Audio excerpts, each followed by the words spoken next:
한 주간 잘 지내셨습니까? 우리 옆에 계시는 분들하고 한번 인사 나눌까요? 오직 믿음으로 삽시다. 네, 10월 한 달 동안 종교개혁자들이 성경의 원리를 따라서 이 교회를 건강한 교회로, 개혁교회로 세우기 위하여서 힘썼던 5가지 원리, 오직 5가지 원리, 오직 성경, 오직 은혜, 벌써 2번 여러분과 나눴죠. 오늘 그래서 오직 믿음, 그리고 오직 성경, 오직 하나님께 영광, 이 5가지 원리는 어떻게 보면 성경으로부터 흘러나온 원리입니다. 성경이 우리의 구원에 대해서, 우리의 믿음의 도리에 대해서 무엇을 가르치고 있는가 고민하고 살폈던 누턴은 중세 교회가, 로만 카톨릭 교회가 곁길로 가고 있음을 분명하게 확인하고 오직 믿음으로 이 교회를 세우고 오직 믿음으로 성도들의 삶이 재건돼야 됨을 외치면서 오직 믿음의 교리를 외쳤던 겁니다. 오직 믿음으로 구원받는다는 이 교리는 바울이 가르쳤던 이신칭의의 교리와도 맞닿아 있습니다. 오직 믿음으로만 의롭게 되어지고 오직 믿음으로만 구원받는다라는 교리입니다. 성경으로 돌아가서 오직 믿음으로 산다는 의미가 무엇인가를 자세히 살피고 또 그 말씀을 따라 우리가 믿음의 길을 걸어가야 되는데, 중세 교회는 성경을 버리고 성경의 권위보다는 교회의 전통과 교회의 권위를 더 위에 두고 적어도 교황의 가르침이 성경보다 위에 있다고 가르치면서 교회를 이끌고 있었던 겁니다. 그 가운데 가장 문제가 되었던 것은 믿음과 행위의 역할이었습니다.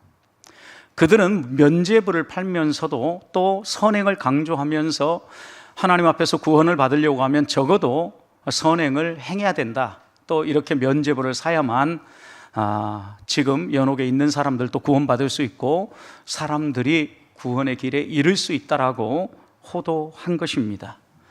이런 잘못된 가르침을 하고 있는 교회를 향하여서 누턴은 오직 믿음으로만 구원받는다라는 이 교리를 선포하면서 나아갔는데, 오늘날 약 500여 년 이상이 흘러간 이 시기에 오직 믿음으로 구원받는다라는 이 교리를 많은 교회들이 오해하고 있는 것 같습니다.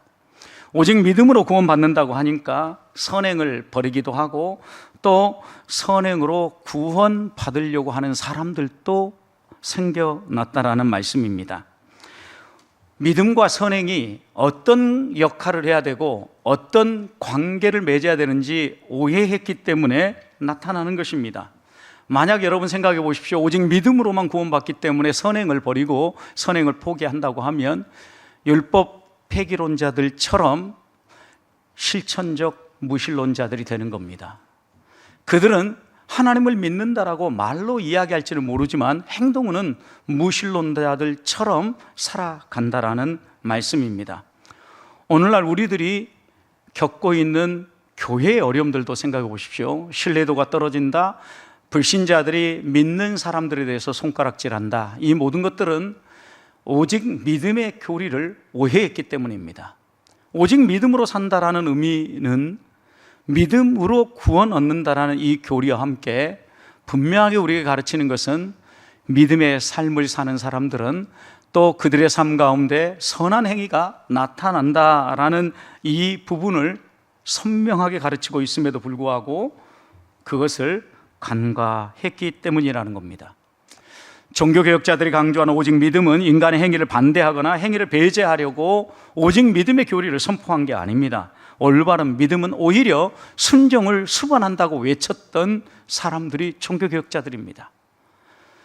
여러분, 그 가운데 대표자인 우리 누터의 가르침을 여러분 생각해 보십시오. 누터가 오직 믿음으로 구원받는다는 이 교리를 외칠 때 아주 중요한 체험이 하나 있었습니다. 그는 1507년 7월 무더운 1505년 7월 무더운 여름 대학을 졸업하고 이제 대학원에서 법학 과정을 밟기 전에 집에 있는 부모님을 찾아뵙고 돌아가는 길이었습니다. 무더운 여름이었는지 갑자기 하늘이 어두워지고 폭우가 쏟아졌습니다. 친구와 함께 학교로 돌아가고 있었는데 학교가 거의 다가와 갔을 때 하늘에 번개가 치고 벼락이 내렸는데 이 벼락을 맞고 옆에 있는 친구가 현장에서 즉사하게 되어집니다. 이 광경을 목도한 루터는 두려움에 사로잡혔습니다. 왜냐하면 중세에 번개나 이런 벼락을 맞고 죽는다라는 것은 하나님의 심판을 받았다라고 사람들은 생각했기 때문입니다. 그러면서 루터는 어떻게 하면 하나님의 심판을 피하고 벼락 맞지 않고 하나님의 긍휼하심 속에서 삶을 살아갈 수 있을까 고민 끝에 그는 결정을 합니다. 수도사가 되기로. 그래서 어거스틴 수도원의 수도사로 자신의 삶을 2개월 만에, 이 경험 후 2개월 만에 헌신하게 됩니다. 수도사로서 여러 가지 가르침을 배우고 여러 가지 문제들을 하나하나 풀어가는데 그에게 가장 큰 문제는 죄의 문제였습니다.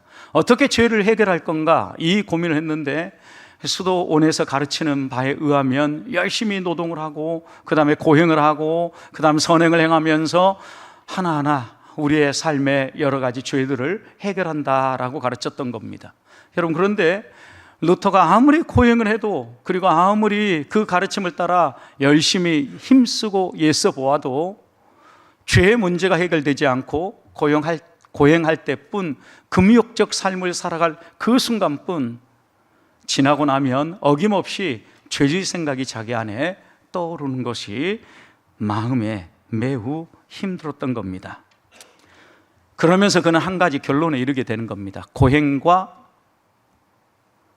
어떻게 보면 고해를 통하여서 신부에게 나가서 고해성사라는 고해와 그 다음에 스스로 자기 몸을 금욕적으로 고행함으로 죄의 문제를 해결하려고 하는 것은 불가능하다라는 것을 깨달은 겁니다.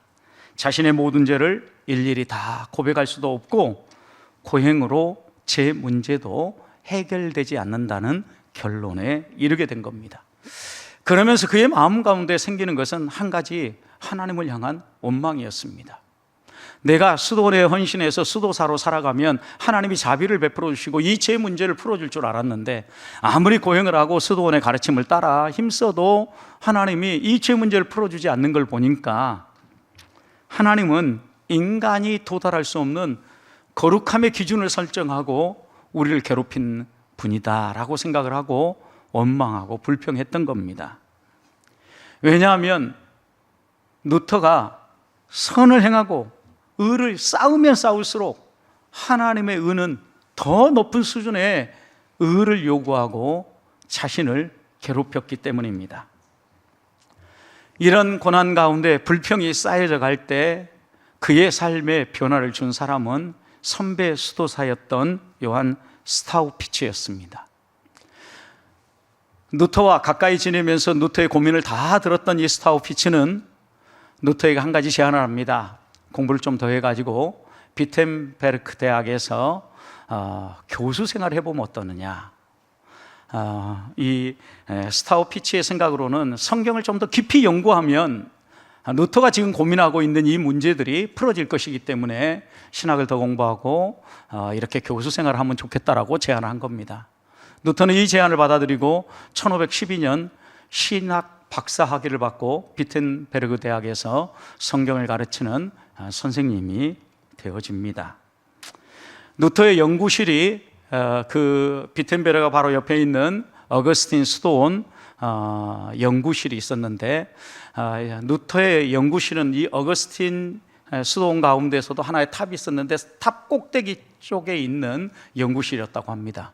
근데 거기에서 그가 비텐베르크 대학에서 가르칠 성경을 연구하고 로마서와 갈라디아서를 깊이 묵상하는 중에 그는 놀라운 깨달음을 갖게 됩니다. 인간의 노력이나 금욕적 고행으로 의로워지는 것이 아니라 하나님이 이루어 주신 의를 하나님이 우리에게 선물로 주셔서 우리가 의롭게 된다는 이 놀라운 사실을 깨닫게 되는 겁니다.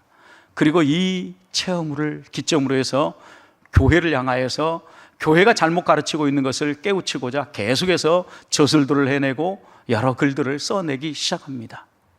그래서 이때 루터는 비로소 거듭나고 구원에 놀라운 체험을 했다라고 해서 탑 체험이라고 얘기를 합니다.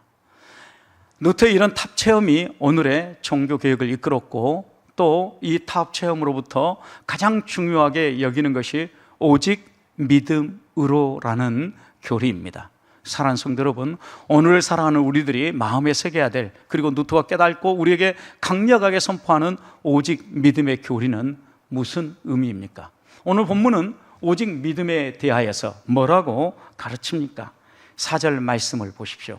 오직 믿음은 율법 안에서 의롭다함을 얻으려 하는 너희는 그리스도에게서 끊어지고 은혜에서 떨어진 자로다 그랬어요. 여러분, 율법 안에서 의롭다함을 얻으려고 하는 것, 율법의 행위로 의롭다함은 얻을 수 없다라는 거예요. 만약 율법의 행위로 고해를 하고 고행을 해서 의롭다함을 얻으려고 하면 어떻게 된다고요? 그리스도에게로부터 어떻게 해요? 끊어지고 떨어진다라는 거예요. 은혜로. 여러분, 이 말씀은 율법의 행위로는 의롭다함을 얻을 수 없다라는 가르침입니다. 그런데 갈라디아 교회 안에는 거짓 선생님들이 있었습니다. 그래서 이들은 2절과 3절 말씀을 보면 율법을 행해야 된다, 할례를 받아야 된다, 그래야만 너희의 구원이 완성된다, 바울이 가르치는 오직 믿음으로라는 이 이신칭의 믿음으로는 구원 못 받는다 라고 이렇게 가르치는 거짓 선생님들이 있었다라는 거예요.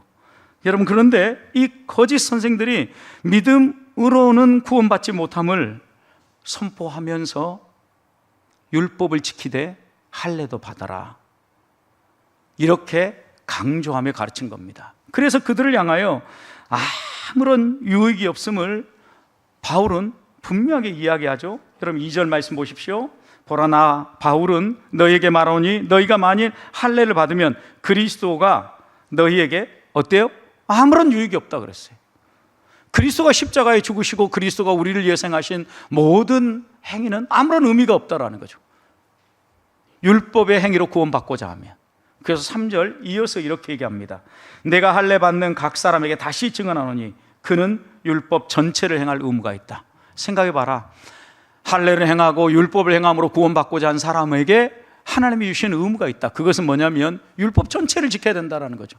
율법으로 의롭게 되고자 하는 사람은 율법 전체를 지켜야만 의롭게 되어지고, 야고보 사도가 2장 10절에서 이야기한 것처럼 온 율법을 지키다 하나만 범해도 온 율법을 다 범하는 꼴이 되어진다는 거예요. 그러니까 바울은 지금 여기에서 분명하게 선언하는 겁니다. 율법의 행위로는 구원받을 수 있다 없다? 구원 못 받는다. 율법의 행위로 의로움을 얻을 사람은 아무도 없다라고 분명하게 이야기하는 겁니다. 갈라디아 2장 16절 말씀에서도 이렇게 얘기합니다. 사람이 의롭게 되는 것은 율법의 행위로 말미암음이며, 아니요, 여러분, 율법의 행위로 의롭다함을 얻을 사람은 아무도 없다라는 거예요. 그래서 16절 마지막을 보십시오. 율법의 행위로서는 의롭다함을 얻을 육체가 있다 없다? 없다. 여러분, 한 사람도 없어요.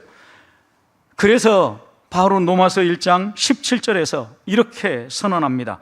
복음에는 하나님의 의가 나타나서 믿음으로 믿음에 이르게 하나니 기록된 바 오직 의인은 믿음으로 말미암아 살리라.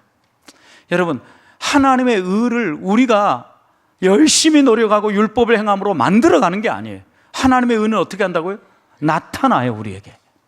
하나님이 의를 이루시고 하나님이 우리의 모든 죄값을 예수 그리스도가 십자가 위에서 짊어지고 돌아가게 하시고, 이게 하나님의 의죠. 하나님이 이 의를 우리에게 나타내 보여주신 거예요. 그리고 이것을 복음 안에서 믿게 해주시고 믿음으로 믿음에 이르게 해요. 구원에 이르는 믿음을 갖도록 하나님이 일하신다라는 말씀입니다. 우리는 하나님이 성취하신 의를 선물로 받아서 의롭다 칭함을 받은 사람들입니다. 율법의 행위로 의롭다함을 얻는 사람이 아니라는 겁니다. 분명히 방금 읽었던 본문은 우리에게 이렇게 얘기하는 겁니다. 하나님의 의를 내가 이루어서 믿음으로 믿음에 이르는 것이 아니라 하나님이 이루신 의가 우리에게 나타나서 우리에게 선물로 주어져서 우리가 믿음으로 믿음에 이르게 된다. 여러분, 우리의 율법의 행위로 의롭다함을 얻을 육체가 아무도 없다라는 것 잊지 마십시다. 여전히 우리는 죄인이지만 하나님이 이루신 의가 우리에게 나타나서 우리를 감싸고 덮어서 의롭다 칭해 주심으로 의인이 된 겁니다. 이것이 칭의의 교리입니다. 오늘 1절 말씀을 보십시오. 그리스도께서 우리를 위해서 하신 일이 무엇입니까? 그리스도께서 우리를 자유롭게 하려고 자유를 주셨다라는 거예요. 여러분, 우리에게 자유를 주시고 그리스도께서 십자가에서 죽으심으로 우리를 얽어매고 있는 사망, 죄, 이 모든 것에서 자유케 해주셨는데 우리는 다시 율법을 행하면서 율법의 종노도 하면 안 된다라는 거예요. 그러므로 우리에게 이렇게 당부하죠. 이어지는 1절 후반절을 보십시오. 그러므로 굳건하게 서서 다시는 종의 몽해를 매지 말아라. 죄에 끌려다니지 말아라. 사망에 끌려다니지 말아라. 하나님이 우리를 자유케 해주셨다. 예수 그리스도를 통하여서 이 믿음을 가지고 다시 한 번 더 우리의 행함으로 율법으로 구원 얻고자 하고 의롭게 되려고 하는 어리석은 생각들을 내려놓고 하나님 안에 있는 의를 의지하고 하나님을 붙잡고 따라가는 하나님의 사람들이 되시기를 주님의 이름으로 축복합니다. 두 번째, 오직 믿음으로 산다라는 의미는 5절 말씀을 보십시오. 우리가 성령으로 믿음을 따라 의의 소망을 기다린다. 여기에 의의 소망은 여러분, 하나님이 우리에게 주실 의의 열매입니다. 의의 열매가 무엇입니까? 구원입니다. 그래서 여기에 의의 소망은 하나님이 우리를 의롭다고 해 주실 뿐만 아니라 하나님 나라에서 영원한 생명을 누리는 것인데, 여러분, 이 의의 소망을 기다리는 우리가 어떻게 기다리는가 보십시오. 믿음을 따라서, 믿음을 통하여서 이 의의 소망이 이루어진다는 거죠. 그런데 믿음이 어떻게 우리에게 주어집니까? 성령으로예요. 여러분, 하나님이 우리에게 믿음을 주신 거죠. 내가 믿고 싶어서 믿은 것 같은데 성령의 역사로 우리가 믿음을 갖게 되었다라는 걸 분명하게 이야기하는 거예요. 여러분, 그래서 성령 하나님의 역사로 우리가 믿음을 갖게 되었는데 바울은 로마서 5장 1절에서 이렇게 얘기합니다. 우리가 믿음으로 의롭다 하심을 받았다. 무엇으로요? 믿음으로. 그런데 그 믿음도 누가 주셨다? 하나님이 주셨다. 성령으로 그랬어요. 여러분, 성령 하나님께서 우리에게 믿음을 주셨다는 건 너무나 분명하잖아요. 내가 예수님을 개인의 구주로 영접하고 믿은 것처럼 생각하지만 하나님께서 우리에게 그렇게 믿을 수 있도록 우리의 마음을 움직여 주셨다는 거죠. 복음을 전해보면 전해볼수록 이 사실은 더 분명해지는데, 또 여러분, 한 사람 한 사람이 우리 보백교회 성도가 되어서 신앙생활을 하고 이 교회 안에서 믿음의 길을 걸어가는데, 여러분이 이 교회를 선택하고 여러분이 이 교회에 나와서 성도가 되는 것 같아도 하나님께서 여러분에게 그 마음을 주신 겁니다. 아무리 교회가 좋아도, 아무리 좋은 친구가 있어도 여러분 마음이 움직이지 않으면 그곳에 신앙생활하기가 쉽지 않아요. 그런데 하나님이 우리의 마음을 움직여 주시고 등록하게 하시고 우리가 이 믿음의 길을 걸어갈 수 있도록 인도해 주셨다라는 거죠. 이것이 성령으로 믿음의 우리를 이끌어 가시는 하나님의 사역인 겁니다. 그래서 로마서 3장 28절은 더 분명하게 이렇게 얘기합니다. 그러므로 사람이 의롭다 하심을 얻는 것은 율법의 행위에 있지 않고 믿음으로 되는 줄을 우리가 인정하노라. 여러분, 오직 우리가 의롭게 되어지는 것은 믿음으로만 가능한 일이라는 말씀입니다. 성경은 한결같이 이렇게 가르치는데, 중세 교회는, 로만 가톨릭 교회는 사람의 노력으로 또 율법을 행함으로, 선을 행함으로 의로워질 수 있다고 가르친 겁니다. 루터가 이렇게 성경을 연구하면서 계속해서 자신의 이름을 붙여서 성경의 가르침들을 하나하나 가르치자 로마 교황청은 루터를 파문했습니다. 그리고 1521년 제국도 루터를 감금하고 또 루터를 형벌하기 위해서 제국회의에 소집을 합니다. 1521년 그때 황제였던 카를 5세는 루터를 제국회의에 소환합니다. 소환한 이유는 한 가지입니다. 교회의 권위와 교황의 권위를 무시하고 성경의 권위를 더 위에 놓았다는 이유입니다. 그리고 이 제국회의의 중앙에 불러 세우고 황제는 물었습니다. 이 많은 책들이 당신의 책인가? 이 안에 기록된 모든 내용들이 당신이 확실히 믿고 신뢰하는 가르침인가? 루터는 대답했습니다. 다시 황제는 물었습니다. 당신은 이 가르침을 철회할 마음이 없는가? 라고 물은 겁니다. 그때 루터는 제가 잠시 시간이 필요합니다. 하루만 시간을 주십시오 라고 시간을 본 다음에 그는 다시 돌아와서 자신의 가르침 그리고 글, 이 모든 것들을 되돌아보았습니다. 그리고 그 다음 날 제국회의 앞에 물음에 다시 이렇게 대답했습니다. 성경의 증언에 의해 내 오류가 입증되지 않는 한, 혹은 분명한 이성과 성경의 증거에 의해 설득되지 않는 한 나는 어떠한 것도 철회할 수 없습니다. 왜냐하면 나는 교황이나 공의의 권위를 신뢰하지 않습니다. 그들이 종종 잘못을 해왔기 때문입니다. 나는 하나님의 말씀에 사로잡힌 내 양심에 매여 있습니다.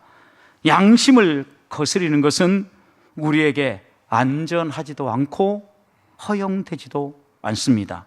그러므로 나는 철회할 뜻이 없으며 철회하지도 않을 것입니다. 당당하게 제국회의 앞에 외쳤던 겁니다. 루터의 이 말은 회의장을 가득 메운 사람들의 심장을 흔들었고 황제와 제후들을 깜짝 놀라게 만들었습니다. 이런 대선언을 한 루터는 신변의 위협을 느꼈고 그 회의에 참여했던 프리드리히 선제후가 루터를 보호하기 위해서 바르트부르트 성으로 안내를 합니다. 그리고 이 바르트부르트 성에서 10개월 동안 은신하면서 그는 성경을 번역해야 되겠다라고 마음을 먹고 신약 성경을 번역합니다. 그렇게 나온 성경이 루터의 신약 성경입니다. 1522년 9월에 이 신약 성경을 출판하게 되어지는데 9월에 출판했다고 해서 이 성경을 9월 성경이라고 부르기도 합니다. 루터는 이 성경을 번역하면서 신약 성경 전체 서문도 붙였지만 특별히 로마서와 갈라디아서 앞에는 개별 서문을 또 붙였습니다. 여러분, 그러니까 루터뿐만 아니라 바울이 가르치는 이 이신칭의 교리가 여러분 믿음만 강조하고 행위를 무시한다고 생각하면 안 됩니다. 루터는 이 이신칭의 교리와 오직 믿음이라는 이 교리가 로마서에 근거하고 있고 갈라디아서에 근거하고 있다는 사실을 분명하게 보여주기 위해서 개별 서문을 더 붙였던 겁니다. 그러면서 그는 이 로마서 3장 28절을 새롭게 번역을 하는데 이렇게 번역했습니다. 그러므로 우리는 사람이 율법의 행위 없이 오직 믿음을 통해서만 의롭게 된다라고 생각한다. 이렇게 번역을 한 겁니다. 원래 원문에 보면 로마서 3장 28절에는 오직이라는 이 표현이 없어요. 그런데 오직을 더 넣은 겁니다. 오직 믿음으로 되는 줄 우리가 인정하노라. 이렇게 더 덧붙인 거죠. 그러자 많은 사람들이 성경을 루터가 지 맘대로 번역했다, 더하거나 빼지 말라고 했는데 더했다, 이렇게 비난하기 시작했습니다. 그러자 루터는 나는 바울의 가르침을 확신한다. 성경을 읽으면서 읽어보면 읽어볼수록 바울이 이 단락에서 강조하고자 했던 분명한 의미는 오직이 담겨 있다. 우리가 의롭게 되어지는 것은 율법의 행위에서 나오는 것이 아니라 오직 믿음으로만 얻는 것을 바울은 한결같이 강조하고 있는데 나는 이것을 더 선명하게 드러내기 위해서 오직이라는 이 단어를 여기에 더 넣어서 번역했다라고 답했다라는 것입니다. 사랑하는 성도 여러분, 우리의 믿음은 우리를 변화시키게 되어 있습니다. 왜요? 믿음은 내가 갖고 싶어서 갖는 신념이 아니라 하나님의 사역이기 때문입니다. 하나님이 우리를 위해서 무엇을 행하는가 하나님이 우리에게 보여주시고 그것이 믿어지도록 우리에게 믿음을 갖게 하시는 하나님의 사역이에요. 그래서 이 믿음의 사역은 반드시 우리를 변화시킬 뿐만 아니라 우리를 하나님의 사람으로 바꾸어 가신다라는 말씀입니다. 의롭게 되는 것은 오직 믿음이지만 하나님이 우리에게 주시는 이 믿음은 반드시 우리를 변화시켜서 하나님의 사람답게 살아가게 만든다라는 말씀입니다. 사랑하는 성도 여러분, 의롭게 되어지는 것은 오직 믿음으로만 의롭게 되어집니다. 인간의 어떤 행위로도 우리는 의로움에 도달할 수 없습니다. 오직 믿음으로 의롭다함을 얻으며 참된 믿음, 그 참된 믿음, 하나님의 사역인 이 참된 믿음은 우리를 변화시키고 변화된 삶, 선행으로 나타나야 됨을 분명하게 성경은 가르친다라는 말씀입니다. 한 주간 오직 믿음으로 살면서 우리 안에 변화된 삶, 하나님 백성의 삶을 살면서 하나님을 영화롭게 하는 주의 자녀들이 되시기를 축복합니다. 세 번째 오직 믿음의 의미는 6절 말씀을 보십시오. 그리스도 예수 안에서는 할례나 무할례나 효력이 없으되 사랑으로서 역사하는 믿음뿐이니라. 여러분, 그리스도 안에서는 할례도 아무런 필요가 없고 무할례도 아무런 필요가 없다라는 거예요. 여러분, 우리가 교회 안에서 내가 직분을 받고 또 내가 여러 가지 봉사를 하고 교회 안에서 여러 가지 나를 드러낼 만한 일들을 했다 할지라도 이런 것들은 아무런 필요가 없다라는 거예요. 여러분, 대신에 무엇만 남는다고 이야기합니까? 이런 것들은 효력이 없으되 사랑으로 역사하는 믿음만이 남는다라는 거예요. 사랑으로 역사하는 믿음이라고 했습니다. 여러분, 이 말씀의 의미는 믿음은 반드시 역사를 이루어내는데 이 믿음이 사랑으로 역사한다라는 거예요. 여러분, 사랑으로 역사한다라는 것은 여러분 예수 그리스도께서 우리에게 베풀어 주신 그 사랑을 생각해 보십시오. 우리를 감동시키고 우리를 바꿔놓죠. 여러분, 우리가 한 사람을 변화시키는 가장 좋은 비결은 사랑이라는 건 너무나 잘 알잖아요. 그렇게 바뀌지 않는 사람도 사랑을 쏟아부어 보십시오. 한없이 사랑을 베풀어 보십시오. 우리 태신자들의 마음이 움직이지 않아도 여러분, 사랑하고 또 사랑하고 또 사랑하면 그 사랑이 사람을 움직입니다. 사랑으로 역사하는데 여러분, 이 사랑하고자 하는 마음이 어디에서 나옵니까? 하나님이 우리에게 베풀어 주신 사랑으로부터 흘러나오는 거죠. 하나님으로부터 우리에게 이 믿음이 사랑으로 살게 만든다라는 말씀입니다. 하나님으로부터 의롭다함을 인정받고 참 자유를 누리는 길은 오직 믿음뿐입니다. 그런데 이 믿음조차도 하나님의 역사에서 우리에게 주시는데 이 믿음은 반드시 사랑으로 역사한다라는 거예요. 여러분, 그러니까 믿음을 가진 사람들은 하나님의 사람들로 이 땅을 살아가는데 믿음은 반드시 우리의 삶의 변화를 가져온다라는 겁니다. 자연스러운 보상으로 나타나고 어떤 보상도 기대하지 아니하고 기꺼이 헌신하며 베풀며 섬긴다라는 거예요. 마지못해서 봉사나 섬김이 아니라 기쁨으로 자원하면서 섬기게 만드는 게 사랑으로 역사하는 믿음이라는 말씀입니다. 바울은 로마서 1장 17절에서 이렇게 얘기합니다. 복음에는 하나님의 의가 나타나서 믿음으로 믿음에 이르게 하는데 그 다음 이렇게 얘기했습니다. 오직 의인은 믿음으로 말미암아 살리라. 여러분, 의인은 무엇으로 삽니까? 믿음으로 삽니다. 이 믿음이 어디에서 나옵니까?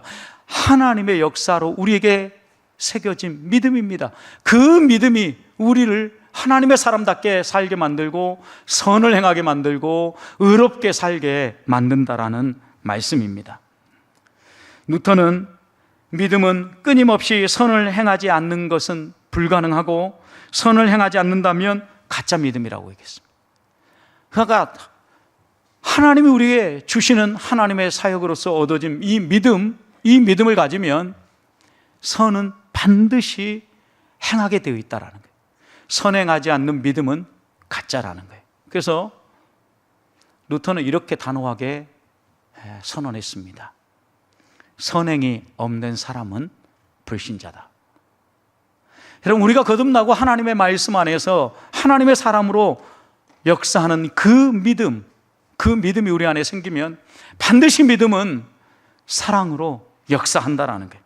선행이 없는 사람은 불신자라는 이 외침을 여러분, 우리가 잊지 맙시다.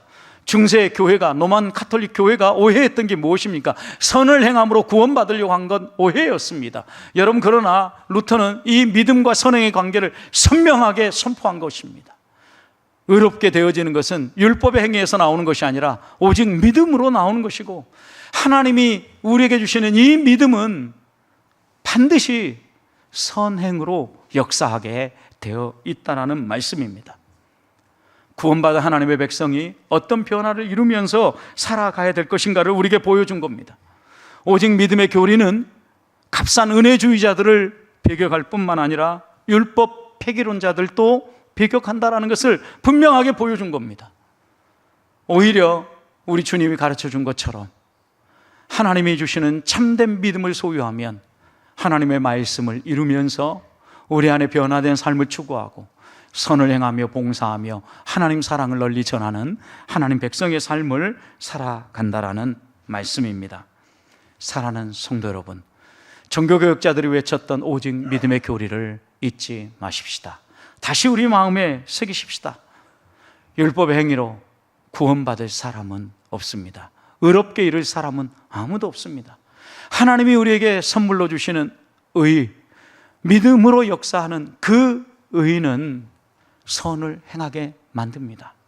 우리의 삶을 변화시키고 우리를 구원받는 하나님의 백성이 어떤 사람인가를 분명하게 보여준다라는 말씀입니다. 한 주간 오직 믿음으로 살면서 우리 안에 있는 이 구원의 확신을 선으로 또 우리 주변에 있는 사람들에게 하나님 사랑을 나눔으로 증언하면서 한 주간을 살아가시기를 주님의 이름으로 축복합니다.